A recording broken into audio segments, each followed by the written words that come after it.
नमस्ते।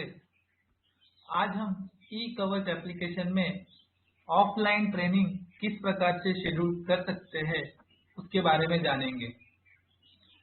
पिछले कुछ समय में हम सभी को पता है कि हम सभी आशाओं की ट्रेनिंग शुरू करने वाले हैं। तो यह ट्रेनिंग एक ऑफलाइन ट्रेनिंग होने वाली है। तो यह ऑफलाइन ट्रेनिंग हम किस प्रकार से शेड्यूल कर सकते हैं वह हम जानेंगे। ऑफलाइन ट्रेनिंग शेड्यूल करने के अलग फायदे हैं, जिससे हम लोग जो भी आशा ट्रेनिंग के लिए आने वाली है, एक तो हम उनकी अटेंडेंस मार्क कर सकते हैं और जो भी आशा ट्रेनिंग ले चुकी है उन्होंने दिए गए हुए टास्क पूर्ण किए कि नहीं किए, ये हम हमारे एप्लीकेशन से ही देख सकते हैं। तो यह बहुत महत्वपूर्ण है कि ट्रेनिंग शुरू होने से पहले ही आप अपने एप्लीकेशन में जाके यह ट्रेनिंग शेड्यूल करें। तो चलिए देखते हैं कि ट्रेनिंग कैसे शेड्यूल की जाए। तो सबसे पहले हमें हमारे वेब एप्लीकेशन में जाके लॉगिन करना है। उसके बाद डैशबोर्ड पे ट्रेनिंग नामक एक बटन दिखाई देगा, उस बटन पे जाके क्लिक करना है और ट्रेनिंग शेड्यूल बटन पे आइकॉन पे क्लिक करना है। क्लिक करते ही आपको इस प्रकार का एक पेज दिखाई देगा। इसमें विभिन्न प्रकार की ट्रेनिंग जो शेड्यूल हो चुकी है और उसके स्टेटस यहाँ पे दिखाई देंगे। तो आप देख सकते हैं कि यहाँ पे ऑफलाइन ट्रेनिंग भी पहले ही शेड्यूल हो चुकी है। तो ट्रेनिंग शेड्यूल करने के लिए हमें दाईं ओर दिए गए शेड्यूल बटन पे क्लिक करना है। क्लिक करते ही शेड्यूल ट्रेनिंग सेशन पेज दिखाई देगा। इस पेज पे हमें ध्यानपूर्वक से सभी माहिती ठीक से दर्ज करनी है। तो सबसे पहले हमें लोकेशन चुनना है। लोकेशन मतलब हमें कौन से विस्तार के आशाओं को ट्रेनिंग देनी है, वह विस्तार हमें चुनना है। वह कोई पीएससी भी हो सकता है, सीएससी भी हो सकता है या सब सेंटर भी हो सकता है। तो हमें याद रखना है कि यह विस्तार चुनते समय हमें ठीक से माहिती दर्ज करनी है। तो विस्तार हम पहले चुनते हैं।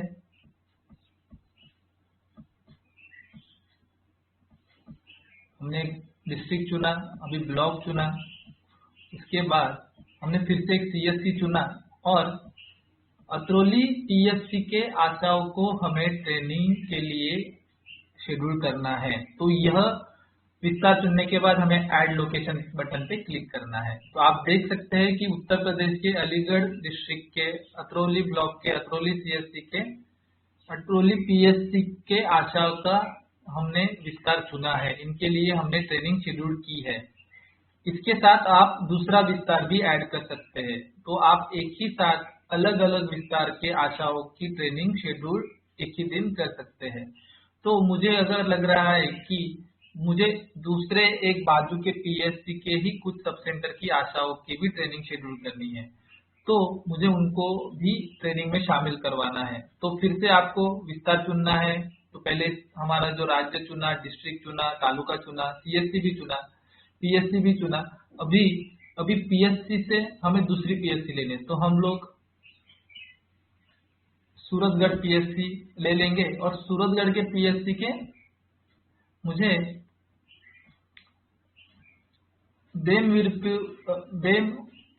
देमवीरपुर की सब सेंटर की आशाओं के लिए भी ट्रेनिंग शेड्यूल करना है। तो मैं वह सब सेंटर चुनूंगा और उसके बाद मुझे लोकेशन फिर से ऐड करना है। इस प्रकार से मैं जो भी आशा उस विस्तार में आएंगी उन सभी की ट्रेनिंग हमने शेड्यूल कर दी है। तो इससे हम हमारे पीएससी, सीएससी, सब सेंटर, यहाँ तक हम हमारे कोई भी गांव के विस्तार के आशाओं की ट्रेनिंग भी इसमें ही शेड्यूल कर सकते हैं। उसके बाद हमने ऐड लोकेशन कर दिया। तो यहाँ पे आप देख सकते हैं जो भी एरिया ट्रेनिंग शेड्यूल की है, जिस भी एरिया के आशा की, इस एरिया का नाम आ जाएगा। उसके बाद हमें अभी कोर्स चुनना है। तो जिस कोर्स के लिए हम लोगों ने ये ट्रेनिंग शेड्यूल की है, जिस कोर्स हम लोग आशाओं को पढ़ाने वाले हैं, वह कोर्स हमें चुनना है। तो कोर्स बटन पे सिलेक्ट करते ही आपको कोर्स की लिस्ट आ जाएगी। इसमें आप पहला ही कोर्स है ई कवच एप्लीकेशन में परिवार स्वास्थ्य संरक्षण की तालीम ऑफलाइन ट्रेनिंग, यह चुनना है।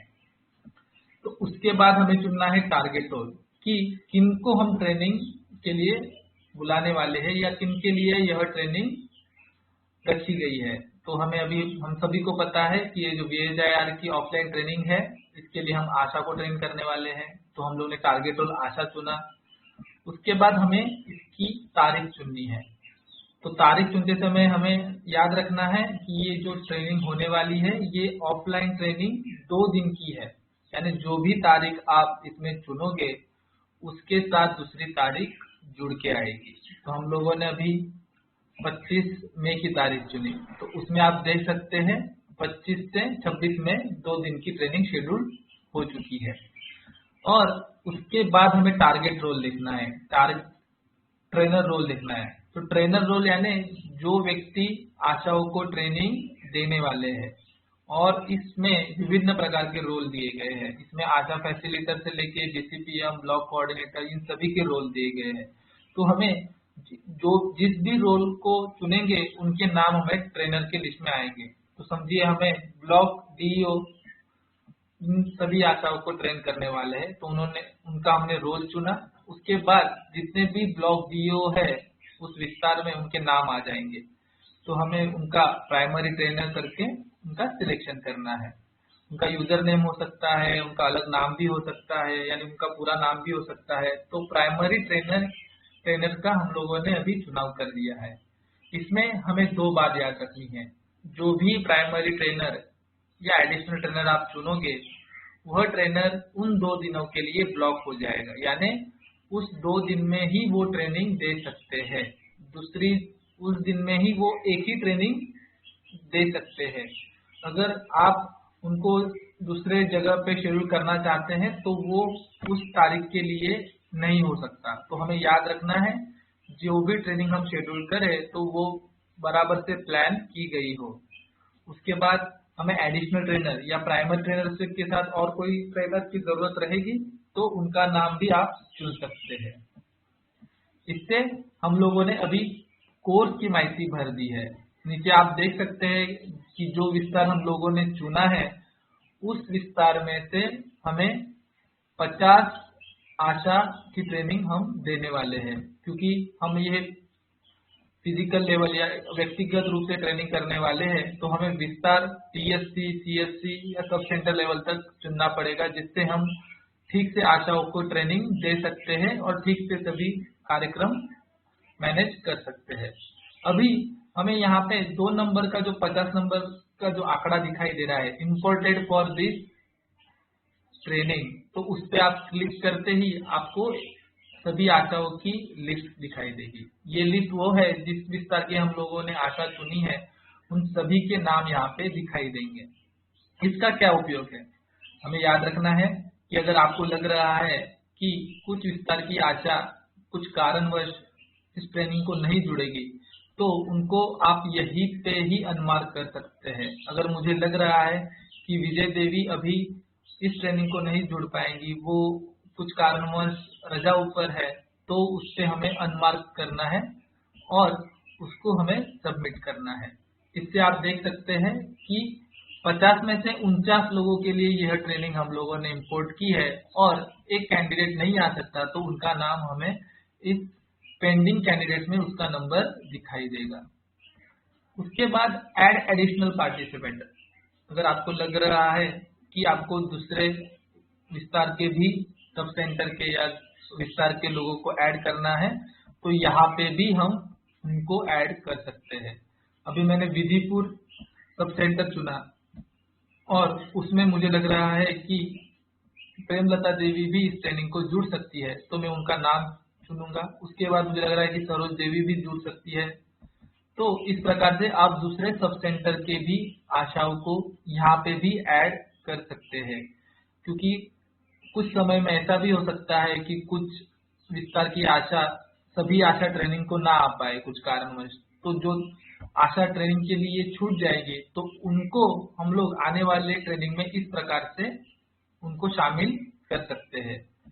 यह सभी माहिती भरने के बाद हमें शेड्यूल बटन पे क्लिक करना है और उसके बाद सेव करके यह ट्रेनिंग शेड्यूल हो जाएगी और यह ट्रेनिंग हमारे जो ट्रेनिंग शेड्यूल वेब पेज है, ट्रेनिंग शेड्यूल जो पेज है, उस पे दिखना स्टार्ट हो जाएगी। तो मुझे आशा है कि यह माहिती आपको महत्वपूर्ण लगी होगी और यह ट्रेनिंग शेड्यूल करते समय जो जो हम लोगों ने आज पॉइंट डिस्कस किए हैं वह आप ध्यान से समझिए और समझने के बाद ही ट्रेनिंग शेड्यूल कीजिए। धन्यवाद।